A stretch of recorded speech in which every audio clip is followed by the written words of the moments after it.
Students welcome on Surya competition hub. Conjunction का lecture आपके यहाँ चल रहा था और ये कंजक्शन का लेक्चर आपके जितने भी कंपटीशन के एग्जाम्स लगे हैं, चाहे CHSL हो, CGL हो, स्टेनोग्राफर हो या 10+2 या ग्रेजुएशन के कोई भी एग्जाम हो, उन सब में आपके लिए बहुत हेल्पफुल है। तो आइए आज कंजक्शन के लेक्चर 2 को आगे बढ़ाते हैं और आपको बताते हैं कि कंजक्शन में किस तरह से एरर पूछे जाते हैं। नोट कर सकते हैं आप मेरे साथ, पेन कॉपी से आप तैयार रहिए। देखिए conjunction,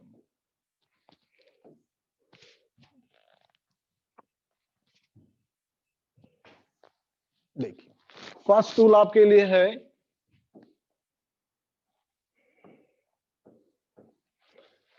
as soon as,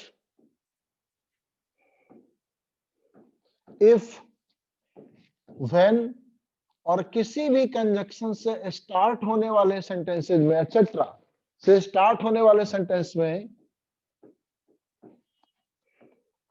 sentences में कभी देन नहीं आता, THEN देन नहीं आता, बल्कि कॉमा आता है, बल्कि कॉमा आता है। ध्यान देंगे आप, कॉमा आता है। आइए एग्जांपल से बात को समझते हैं आपके लिए। सेंटेंस दिया है, if Neetu invites me, if Neetu invites me to the party, अगर नीतू मुझे पार्टी में आमंत्रित करेगी, if Neetu invites me to the party, then I will attend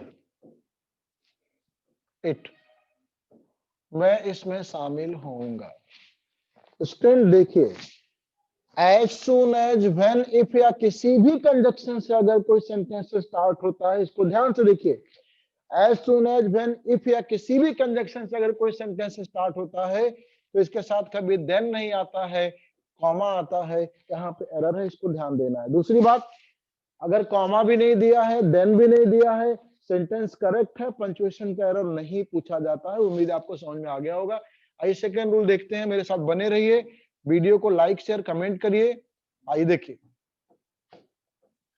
second rule, note करते रहेंगे आप यहाँ पे।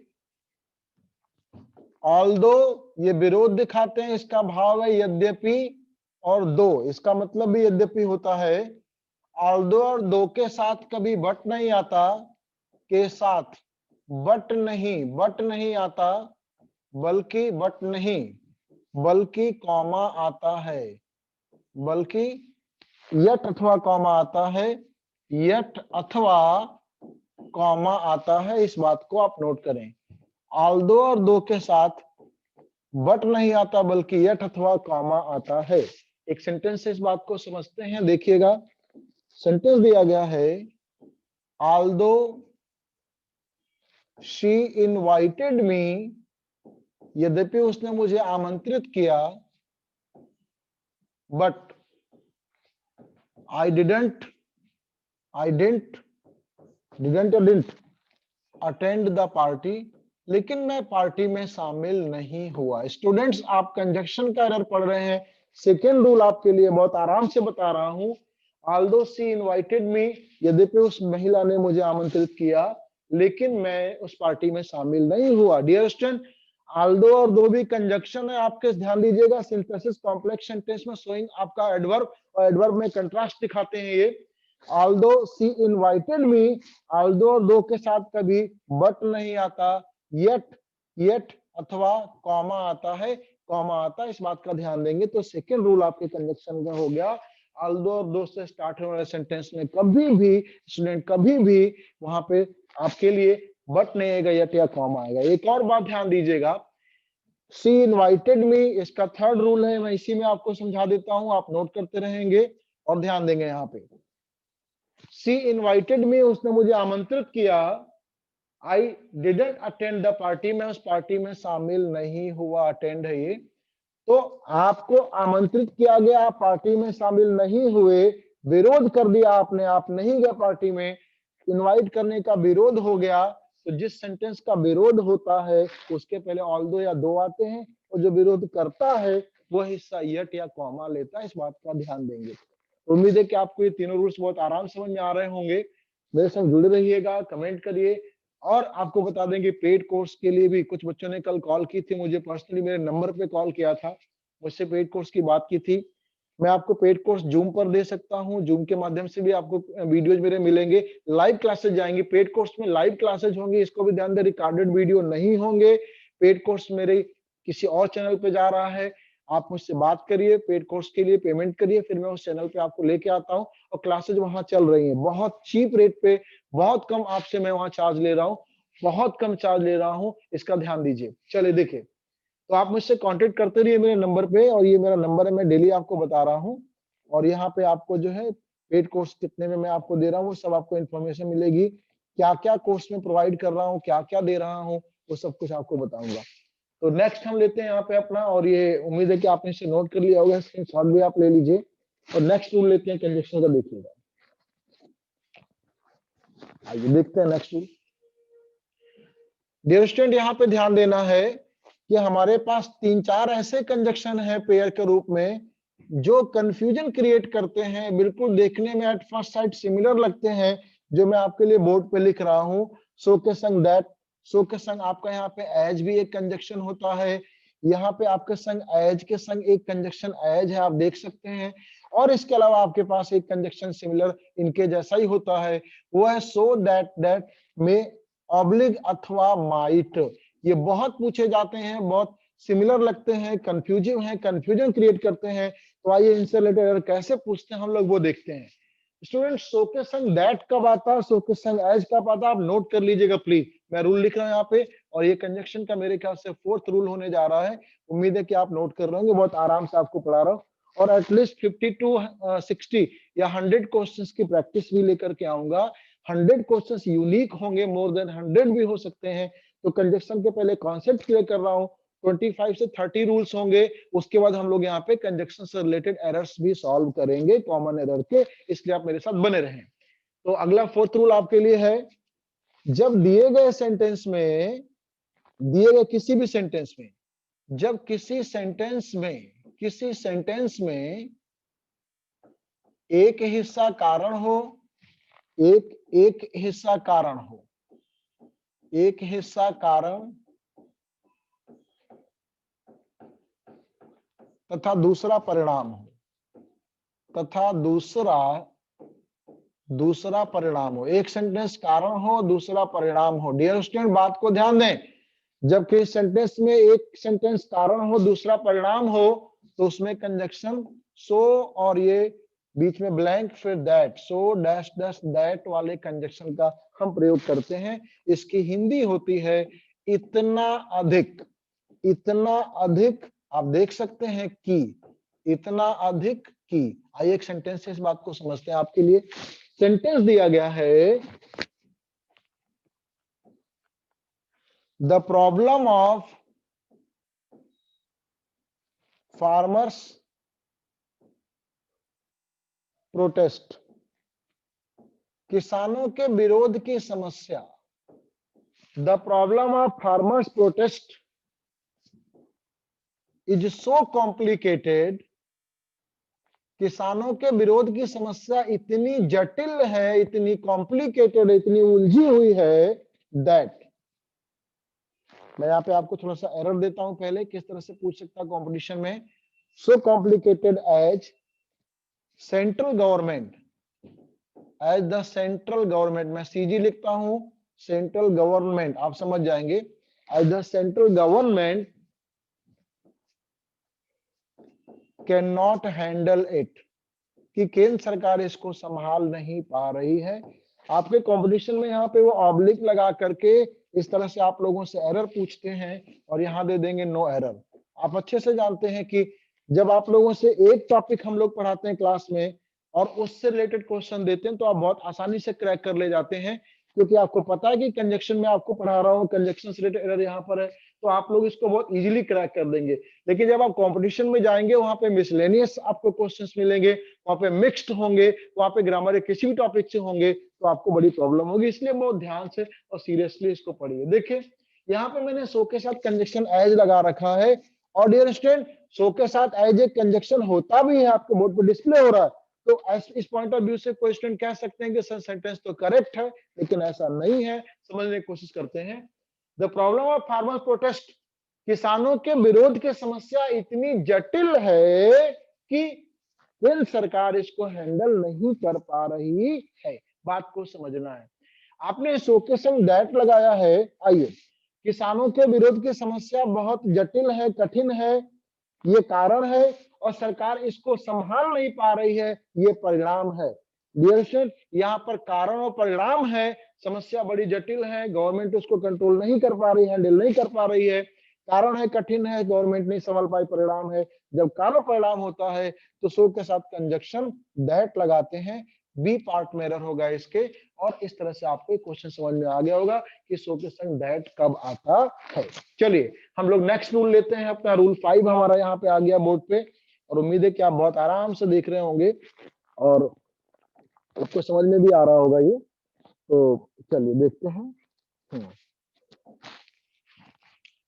देखिएगा जरा सा, सो के संग एज कब आता है, सो एज के संग एज कब आता है वो ध्यान दीजिए। स्टूडेंट्स पॉजिटिव डिग्री पतला देखिए पूरा सही। पॉजिटिव डिग्री के निगेटिव सेंटेंस में कंपैरिजन करने के लिए, तुलना करने के लिए सो के साथ एज, और पॉजिटिव डिग्री के सिंपल सेंटेंस में तुलना करने के लिए एज के साथ एज आता है। इस बात को आपको ध्यान देना है, ठीक है। तो आप देखिएगा यहाँ पे एक सेंटेंस दिया हुआ है, everybody knows that. Everybody knows that, हर व्यक्ति ये जानता है कि, everybody knows that Mumbai is not, Mumbai is not so, Mumbai is not so busy, Mumbai उतना व्यस्त नहीं है, दैट दिल्ली इज, जितना कि दिल्ली है। डियर स्टूडेंट, आपके सामने बोर्ड पे एक सेंटेंस डिस्प्ले हो रहा है, एवरीबडी नोज दैट, हर व्यक्ति ये जानता है कि मुंबई उतना व्यस्त नहीं है, Mumbai not so busy as Delhi, जितना कि दिल्ली है। आप देखिएगा यहाँ पर डियर स्टूडेंट कि मैंने सो के साथ कंजक्शन दैट लगा रखा है, और आप में से कुछ सोचेंगे कि सो के संग दैट कंजक्शन होता है, सेंटेंस तो बिल्कुल करेक्ट है, लेकिन नहीं, समझना पड़ेगा। सो के साथ दैट तब आता है जब एक हिस्सा कारण होता है और उसका दूसरा हिस्सा रिजल्ट है, परिणाम होता है, सो के संग दैट। लेकिन यहाँ पर कारण परिणाम की बात नहीं है, यहाँ पर तुलना हो रही है। मुंबई उतना व्यस्त नहीं है जितना दिल्ली है। और डियर स्टूडेंट, तुलना करने के लिए डिग्री है पॉजिटिव या कंपेरेटिव या सुपरलेटिव। ये पॉजिटिव डिग्री के सिंपल सेंटेंस में तुलना करने के लिए एज एज, और नेगेटिव में तुलना करने के लिए सो आ जाता है। सेंटेंस आपका नेगेटिव है, सो के साथ एज लगा दीजिएगा, आपके इस पार्ट में एरर है। तो इस तरह से आप बहुत आराम से समझ गए होंगे कि पॉजिटिव डिग्री के नेगेटिव सेंटेंस में सो के संग एज आता है तुलना करने के लिए। यहाँ पे मुंबई की तुलना दिल्ली से की जा रही है, तो नेगेटिव सेंटेंस है, सो के संग में एज लगाऊंगा। ऊपर वाले क्वेश्चन में किसानों की समस्या इतनी कठिन है, ये कारण है, गवर्नमेंट हैंडल नहीं कर पाई, परिणाम है, तो मैंने सो के साथ दैट लगाया है। और यहीं पे एक सेंटेंस सिंपल छोटा सा ले लेते हैं, सभी लोग देखेंगे ध्यान से। आपके सामने सेंटेंस दे दिया गया है, Kanpur is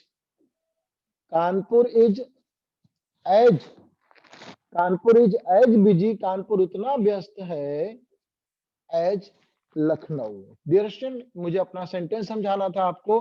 sentence positive degree का सिंपल है, सिंपल में आप एज लगाते हैं, ऊपर नेगेटिव में तुलना है तो सो एज, और कारण परिणाम है तो सो दैट। उम्मीद है कि आपको इन तीनों कंजक्शन में डिफरेंस एकदम क्लियर हो गया होगा, और नहीं हुआ है तो मुझे कमेंट बॉक्स में बोलिए, मैं आपको जो भी डाउट होगा मैं फिर से क्लियर करूंगा। चलिए लेते हैं नेक्स्ट रूल अपना, और आप स्क्रीनशॉट ले लीजिए, इसके बाद आगे भी रूल्स में आगे बढ़ाता हूँ। ये रूल नंबर मेरा यहाँ पे जो है 6 नंबर था, इसके बाद आगे चलता हूँ, ठीक। चलिए, तो आपको यहाँ पे 3 कंजक्शन बिल्कुल डाउट्स क्लियर कर दिए गए। सो के संग दैट लगाए जब सेंटेंस में कारण परिणाम हो, सो के संग एज जब पॉजिटिव डिग्री के नेगेटिव में तुलना हो, एज के संग एज जब पॉजिटिव डिग्री के सिंपल सेंटेंस में तुलना हो रही हो। अब देखते हैं हम लोग एक और कंजक्शन, सो दैट, जिसकी हिंदी होती है ताकि, और इन ऑर्डर दैट कहां पे आते हैं। सेंटेंस आपके सामने दे दिया गया है, सभी स्टूडेंट ध्यान देंगे। The leader went door to door. Rule number ये हमारा मेरे ख्याल से 7th या 8th नंबर होगा, ये 7th नंबर है, देखेंगे 7वें नंबर पे हम लोग। The leader went door to door, नेताजी दरवाजे दरवाजे गए, door to door. So that, ताकि he might meet the voters, ताकि वो मतदाताओं से मिल सकें, नेताजी घर घर गए ताकि वो मतदाताओं से मिल सकें। डियर स्टूडेंट, सोचिए, एक कंजक्शन मैंने अभी अभी आपको लिखा है वहां पे कि सो दैट, और इसके साथ हम लोग यहाँ पे टेंस के अकॉर्डिंग टू मे या माइट भी लगा सकते हैं, ये कॉम्बिनेशन में होते हैं। आप कैन कुड भी लगा सकते हैं, तो the leader went door to door, नेताजी दरवाजे दरवाजे गए, सो दैट, ताकि he might meet the voters, वो मतदाताओं से मिल सके। सेंटेंस इज एब्सोल्युटली करेक्ट, बिल्कुल सही है। नेताजी घर घर गए हैं और मतदाताओं से मिल सके, मुलाकात करना उनका उद्देश्य है। और जब दिए गए सेंटेंस में एक हिस्सा उद्देश्य बताएगा तो हम लोग कंजक्शन सो दैट या इन ऑर्डर दैट लगाएंगे, और इसके साथ में टेंस को देखकर वेंट है तो माइट करेंगे, और गोज होता तो हम में करते। उम्मीद है कि आपको ये नेक्स्ट 4, 6 नंबर 7 नंबर रूल भी समझ में आ गया होगा। इस तरह से ये जो कंजक्शन आपको सिमिलर लग रहे थे उसके डाउट मैंने क्लियर कर दिया आपको, उम्मीद है आपको समझ में आ रहा होगा। चलिए हम नेक्स्ट रूल पे आते हैं अपने, बहुत इंपॉर्टेंट है, इसको ध्यान से नोट करेंगे। रूल नंबर 8, बिल्कुल 25 से मुझे 30 रूल्स देने हैं आपके कंजक्शन में, और बड़े अच्छे हैं, इसके कॉन्सेप्ट क्लियर भी हो रहे होंगे आपको। चलिए देखिए, पेन कॉपी लेके तैयार रहें, नोट करते रहें, साथ में स्क्रीनशॉट भी ले लीजिएगा, जिससे आपको बाद में बहुत हेल्प मिलेगी। मैं वीडियो तो अपलोड कर ही दूंगा आपके लिए। आइए देखते हैं रूल नंबर 8। यहाँ पे एक नियम होगा, लेस्ट, आप ध्यान दीजिएगा, लेस्ट की हिंदी है कहीं ऐसा ना हो कि, लेस्ट की हिंदी है कहीं ऐसा ना हो कि। डियर स्टूडेंट, इसके साथ हमेशा हमेशा हमेशा शुड आता है, आप कॉपी में नोट कर लीजिए। लेस्ट के साथ हमेशा शुड आता है, लेस्ट के साथ हमेशा शुड आता है, और ये खुद ही निगेटिव है, नॉट भी नहीं आता है। एक सेंटेंस आपके सामने दे दिया गया है, मेक हेस्ट, जल्दी करो, शीघ्रता करो, जल्दबाजी करो। मेक हेस्ट, जल्दी करो, लेस्ट कहीं ऐसा ना हो कि you would miss the train, आपसे बस छूट जाए। डियर स्टूडेंट, ट्रेन छूट जाए, you would miss the train, आपसे ट्रेन छूट जाए। कोई व्यक्ति है, आप उनसे बोलते हैं कि मेक हेस्ट, जल्दी करो, लेस्ट कहीं ऐसा ना हो कि you would miss the train, आपसे ट्रेन छूट जाए। डियर स्टूडेंट, लेस्ट के साथ हमेशा शुड आता है, कीप इन माइंड, इस बात को हमेशा याद रखिएगा, और इसके संग कभी नॉट भी नहीं आता है। अब सेंटेंस आपका करेक्ट हो गया। बहुत इंपॉर्टेंट छोटा सा रूल, लेकिन one of the most important rules, सबसे इंपॉर्टेंट रूल्स में से एक है ये, और बहुत बार पूछा जाता है। चलिए नेक्स्ट लेते हैं, उम्मीद है आपको समझ में आ रहा होगा, और मुझसे जुड़े रहिए, वीडियो को पूरा देखिए, लाइक शेयर कमेंट करिए, सपोर्ट करिए। चलिए लेते हैं रूल नंबर 9। आप देखेंगे यहाँ पे, अनटिल जिसकी हिंदी होती है जब तक कि नहीं, और अनलेस यदि नहीं, मैं हिंदी बोल दे रहा हूं, लिख नहीं रहा हूं, आप नोट कर लीजिएगा। अनलेस यदि नहीं, चलिए मैं लिख ही देता हूं, यदि नहीं, और अनटिल जब तक कि नहीं, जब तक कि नहीं। डियर स्टूडेंट, आप देख सकते हैं कि इनमें खुद ही नहीं आ रहा है। आप नोट कीजिए, अनटिल और अनलेस वाली क्लाज, जो सबऑर्डिनेटिंग क्लाज है, जिस हिस्से में ये सबऑर्डिनेटिंग कंजक्शन लगे हैं वो सबऑर्डिनेटिंग क्लाज है। अनटिल और अनलेस वाली क्लाज कभी निगेटिव नहीं होगी, दूसरी वाली क्लाज निगेटिव हो भी सकती है और नहीं भी निगेटिव हो सकती है, इसका ध्यान दीजिएगा। तो चलिए हम देखते हैं, यहाँ पर एक सेंटेंस आपके सामने सेंटेंस दिया गया है, अनलेस, देखेंगे, unless Harish asks for help, asks for help, यदि हरीश मदद नहीं मांगता है, comma, I will not support him, मैं उसका समर्थन नहीं करूंगा। आप देखिए, आप पढ़ के जा रहे हैं कि अनलेस अनटिल के साथ नॉट नहीं आता है। आप में से कुछ स्टूडेंट यहाँ बोलेंगे इस पार्ट में सर यहाँ नॉट नहीं आएगा। गलत, सेंटेंस बिल्कुल करेक्ट है, यहाँ कोई एरर नहीं है। आपको ध्यान देना है, अनलेस अनटिल जिस हिस्से में लगे हैं वो वाला पार्ट कभी निगेटिव नहीं होगा, दूसरा वाला निगेटिव हो भी सकता है और नहीं भी हो सकता, इस बात का आपको ध्यान देना है। Sentence is absolutely correct. यदि हरीश सहायता नहीं मांगेगा, आस्क फॉर माने मांगना, I will not support him, मैं उसको बिल्कुल सपोर्ट नहीं करूंगा। सेंटेंस बिल्कुल करेक्ट है। हाँ, यहाँ पे नेगेटिव नहीं होगा, unless Harish does not ask for, ये वाला हिस्सा जिसमें अनलेस लगा है वो वाला हिस्सा कभी नेगेटिव नहीं होगा, दूसरा वाला हो भी सकता और नहीं भी। एक और देखते हैं, सेंटेंस दिया गया है डोंट गो, जाना मत। सेंटेंस दिया गया है डोंट गो, जाना मत, अंटिल आई रिटर्न, जब तक कि मैं वापस ना आ जाऊं। डियर स्टूडेंट, आप देख रहे होंगे बोर्ड पे, आप वही बात यहाँ पर भी है कि अनलेस और अंटिल वाली क्लास कभी नेगेटिव नहीं होती है। कंजक्शन बीच में आते तो इनको दूसरे वाले सेंटेंस में माना जाता है। ये अंटिल आपका सेकंड सेंटेंस में है, ये वाला सेंटेंस कभी नेगेटिव नहीं होना चाहिए, ये नेगेटिव हो भी सकता नहीं भी। सेंटेंस इज एब्सोल्युटली करेक्ट, जाना मत जब तक कि मैं वापस ना आ जाऊं। तो ध्यान दीजिए कि अनलेस और अंटिल जिस हिस्से में लगे वो वाला हिस्सा नेगेटिव नहीं होगा, सेकंड वाला हिस्सा नेगेटिव, यानी कि प्रिंसिपल क्लास नेगेटिव हो भी सकती है और नहीं भी हो सकती है। उम्मीद करता हूं कि आपको वीडियो समझ में आ रहा होगा और बहुत मन से आप देख रहे होंगे। और बार बार मैं बोलना उचित नहीं कि आपको इसको सपोर्ट करिए या शेयर करिए, आपको अच्छा लगता है तो वीडियो को शेयर जरूर करिएगा। चलिए देखते हैं नेक्स्ट रूल। या मेरे 10 यहाँ पे रूल नंबर 9 फिनिश हो गया है, तो आइए देखते हैं। ठीक है, अब जो रूल बता रहा हूं वो बहुत इंपॉर्टेंट है, इसको नोट करिए। देखिए स्टूडेंट्स, नो सूनर, बहुत बहुत इंपॉर्टेंट है ये, कि संग हमेशा THAM देन कंजक्शन आता, कॉम्बिनेशन आप देख सकते हैं। और नो लॉन्गर, रूल नंबर 10 है मेरा ये आपके लिए, 10वें नंबर पर है ये। और नो लॉन्गर बिल्कुल डिट्टो सेम है, इसी का एक ये कह सकते हैं कि भाई है ये भी। और इन दोनों के संग आपसे कंपटीशन में बहुत एरर पूछते हैं, सेंटेंस इंप्रूवमेंट में भी, फिल इन द ब्लैंक्स में भी आपसे पूछते हैं। कॉमन एरर्स तो पूछे ही जाते हैं इससे रिलेटेड, तो आपको इनको देखना कैसे एरर्स पूछे जाते हैं। रूल नोट करिए, नोट कर सकते हैं। नो सूनर और नो लॉन्गर के साथ हमेशा देन आता है, THAM देन आता है, इसका भी ध्यान देंगे। THAM देन, कॉम्पिटिशन में EN लगा देगा पर यहाँ AN देन होना चाहिए। मैं एक बार फिर से क्लियर कर दूं, THAM देन आता है। और इनसे स्टार्ट सेंटेंस इन्वर्जन बनते हैं, इंट्रोगेटिव स्टाइल बनते हैं।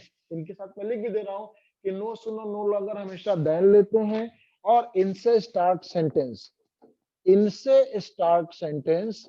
इनसे प्रारंभ होने वाला सेंटेंस हमेशा इन्वर्जन बनते हैं। इन्वर्जन का मतलब आप कह सकते हैं इंट्रोगेटिव स्टाइल में बनते हैं। ये पहले से निगेटिव है, नॉट नहीं आएगा, देख रहे होंगे आप। तो आइए यहाँ पे एक सेंटेंस लेते हैं और इसको हम समझने की कोशिश करते हैं। ठीक, देखिएगा, सेंटेंस दिया गया है नो सूनर द, देखेंगे आप, no sooner the angry teacher entered the, enter के संग प्रीपोजिशन नहीं आता, ध्यान दीजिएगा, वर्ब के रूप में, entered the class. No sooner the angry teacher entered the class then all the students stood up, सारे छात्र खड़े हो गए। no sooner the angry teacher entered the class, जितनी जल्दी क्रोधित अध्यापक ने क्लास में प्रवेश नहीं किया उसकी अपेक्षा सारे छात्र खड़े हो गए। बात को समझते हैं, यहाँ पर मैं थोड़ा चेंज करके यहाँ लिख देता हूँ, सारे छात्र शांत हो गए, क्योंकि अध्यापक गुस्से में आएंगे तो जनरल सी बात है कि स्टूडेंट वहां पे शांत हो जाएंगे। आइए देखते हैं। स्टूडेंट बिकेम साइलेंट, सारे स्टूडेंट वहां पे शांत हो गए। आइए लेते हैं। स्टूडेंट नो सूनर को, नो लॉन्गर को आप कहीं भी पाते हैं किसी भी सेंटेंस में, चाहे वो कॉमन एरर हो, फिल इन द ब्लैंक्स या इंप्रूवमेंट हो, तो आप वहां पे पहले चेक करिए कि इनके संग THAN देन आया है कि नहीं। जी हाँ, इस क्वेश्चन में देन नहीं है, THAN देन है। आप यहाँ पे देन लगाएंगे THAN। दूसरी बात, आप इन्वर्जन चेक करिए, सेंटेंस पास्ट रिपीट टेंस का है, एंटर्ड, इन्वर्जन नहीं है। द एंग्री टीचर एंटर्ड, ये सिंपल सेंटेंस असर्टिव सेंटेंस है, आपको इन्वर्जन बनाना होगा, तो आप इसका इन्वर्जन बनाएंगे, इसका ध्यान दीजिएगा, ठीक है। चलिए, did the teacher enter, past repeat है, डिड द टीचर, और यहाँ पे डिड के संग वर्ब की फर्स्ट फॉर्म एंटर हो जाएगी। अब आपका सेंटेंस करेक्ट हो गया है।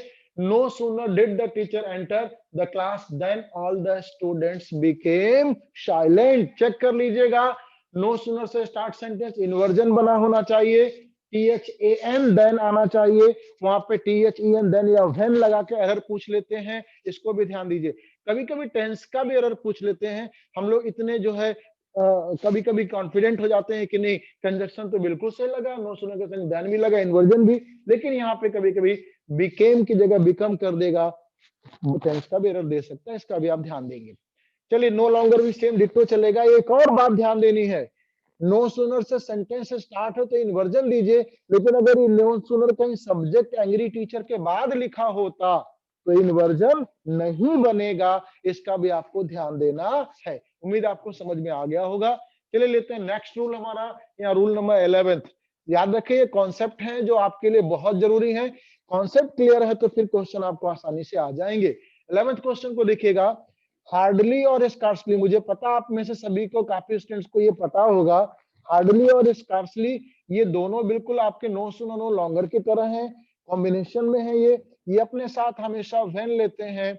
और डियर स्टूडेंट, इनसे स्टार्ट होने वाला सेंटेंस भी इन्वर्जन बनता है, ये पहले से नेगेटिव है, नॉट भी नहीं आएगा। एक सेंटेंस देखते हैं, सेंटेंस आपके सामने दिया हुआ है, हार्डली द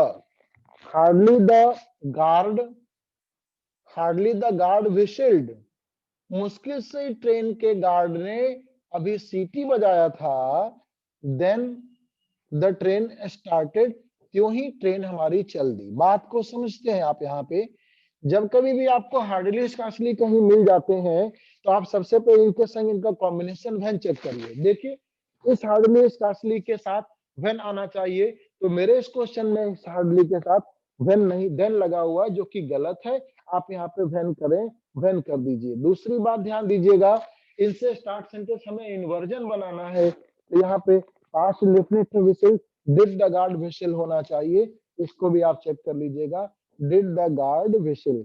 और डियर स्टूडेंट, ये भी देख लेंगे आपकी, इनके संग सेंटेंस नेगेटिव नहीं होना चाहिए, ये पहले से ही नेगेटिव होते हैं। तो हार्डली स्कार्सली दोनों सेम है, दोनों का सेम भाव है, और अगर इनसे स्टार्ट सेंटेंस पे इन्वर्जन बनाएंगे, इन्वर्जन चेक करिए है कि नहीं, व्हेन है कि नहीं, और ये नेगेटिव होते हैं, इनके संग नॉट नहीं आना चाहिए। एक और बड़ी बात, हार्डली स्कार्सली या नो सूनर नो लॉन्गर अगर सब्जेक्ट के बाद आते हैं, जैसे द गार्ड हार्डली होता, the angry teacher no sooner होता, अगर सब्जेक्ट के बाद ही आ जाते हैं तो सेंटेंस इन्वर्जन नहीं बनता है, इसका विशेष ध्यान देंगे। उम्मीद है आप समझ रहे होंगे। ये 11th number question, 11th number rule था मेरा, जो आपके लिए बहुत इंपॉर्टेंट था। चलिए हम लोग नेक्स्ट रूल लेते हैं, और ये आप जो है वीडियो को जो है आप यहाँ पे रिकॉर्ड कर रहे होंगे, देख रहे होंगे। आइए,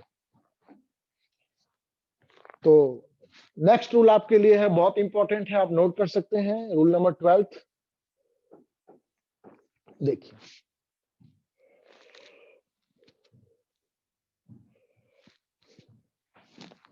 देखिए, समथिंग एल्स, समथिंग एल्स,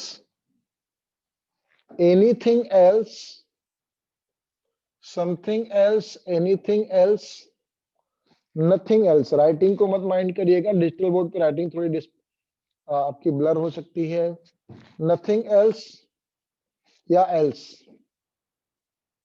इन सबके साथ देन देके अगर पूछता है देन देता है, देन देकर एरर पूछता है, देकर एरर पूछता है, एरर पूछता है। लेकिन लेकिन लेकिन बट आता है, याद रखिएगा, लेकिन इन सभी के साथ बट आता है। स्टूडेंट बहुत इंपॉर्टेंट है, रूल पे ध्यान से देखना। आइए एक सेंटेंस देखते हैं। नाउ अ डेज, इन दिनों, मोस्ट ऑफ द यूथ, अधिकांशतः युवा, मोस्ट ऑफ द यूथ, अधिकांशतः युवा, like nothing else, like nothing else, अधिकांशतः युवा कुछ भी और पसंद नहीं करते हैं, then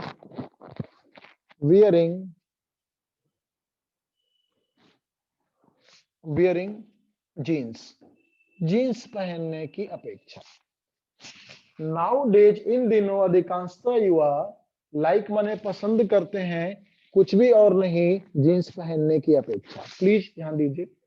something else, anything else, nothing else, else के बाद देन देकर पूछते हैं, लेकिन कंजक्शन बट आता है। ये आपके रूल नंबर 12 में देवेंद्र सर ने आपको बताया है। उम्मीद है आप अच्छे से समझ रहे होंगे और आप इसको नोट कर सकते हैं। चलिए नेक्स्ट लेते हैं, रूल नंबर 13 पे आगे हम लोग। देखिए, सेल्डम और, सेल्डम और के साथ आपका डियर स्टूडेंट नेवर आता है, नेवर। और सेल्डम इफ के साथ, सेल्डम इफ के साथ एवर आता है। इस रूल को आप नोट कर सकते हैं। सेल्डम और के संग नेवर और सेल्डम इफ के साथ एवर आता है। इनसे स्टार्ट सेंटेंस, इनसे स्टार्ट सेंटेंस इन्वर्जन बनता है, इनसे स्टार्ट सेंटेंस इन्वर्जन बनता है। इस बात का ध्यान देंगे। एक सेंटेंस देखिएगा, सेल्डम और एवर, शायद ही कभी अथवा कभी, I have refused any needy to give help. आप बात को समझिए, शायद ही कभी अथवा कभी मैंने किसी जरूरतमंद को सहायता देने से इनकार किया। इस सेंटेंस में आपको कंजक्शन का एरर है, आपको समझ में आया होगा। देखिए, सेल्डम और के संग पहले तो आपको यहाँ पे कॉम्बिनेशन देखिए नेवर आता है, तो इस एवर की जगह पे आप यहाँ पे नेवर कर लीजिए। और एक बात, इनसे स्टार्ट सेंटेंस इन्वर्जन बनता है, तो आप यहाँ पे आई हैव को हैव आई कर दीजिए, ये आपका इन्वर्जन हो गया। इस तरह से आपका सेंटेंस करेक्ट हो गया है। ठीक है, तो सेल्डम और के संग नेवर, सेल्डम इफ के संग एवर, और इनसे स्टार्ट सेंटेंस इन्वर्जन बनता है। वही बात यहाँ पे जो आपको मैंने no sooner, no longer, hardly, scarcely में बताया, इन सभी से स्टार्ट होने वाले सेंटेंस इन्वर्जन बनेंगे, और जितने भी इन्वर्जन आते हैं वो सबसे इन्वर्जन बने। लेकिन अगर ये सारे सब्जेक्ट के बाद कहीं आते हैं आई, सेल्डम और नेवर, तो इन्वर्जन नहीं बनेगा, इसका भी ध्यान दीजिए। और इनके संग कभी नॉट नहीं आता है। चलिए, तो आप नोट कर रहे होंगे, रूल नंबर 13 आपका फिनिश हो गया है। मैं आज यहीं तक रोकना चाहता हूं, और कल इस लेक्चर को मैं आगे बढ़ाऊंगा। 25 से 30 के बीच में रूल्स हैं अप्रॉक्स। कमेंट करिए, वीडियो को लाइक शेयर करिए, और पेड कोर्स के लिए अगर आपको जरूरत है तो मुझसे बात करिए। और बिलीव करिए, पेड कोर्स में कंटेंट अलग ढंग का होगा, तगड़ा होगा। जो कंटेंट यहाँ पे दे रहा हूँ, ये कंटेंट पेड कोर्स में नहीं जाएगा। पेड कोर्स में कंटेंट अलग है, क्वालिटी अलग है, वहां पे कुछ और आपके लिए है, तो आप मुझसे जुड़ सकते हैं। पेड कोर्स की फीस बहुत कम है, नॉमिनल है, कॉल करके पूछिए। Thank you being with me, have a good day.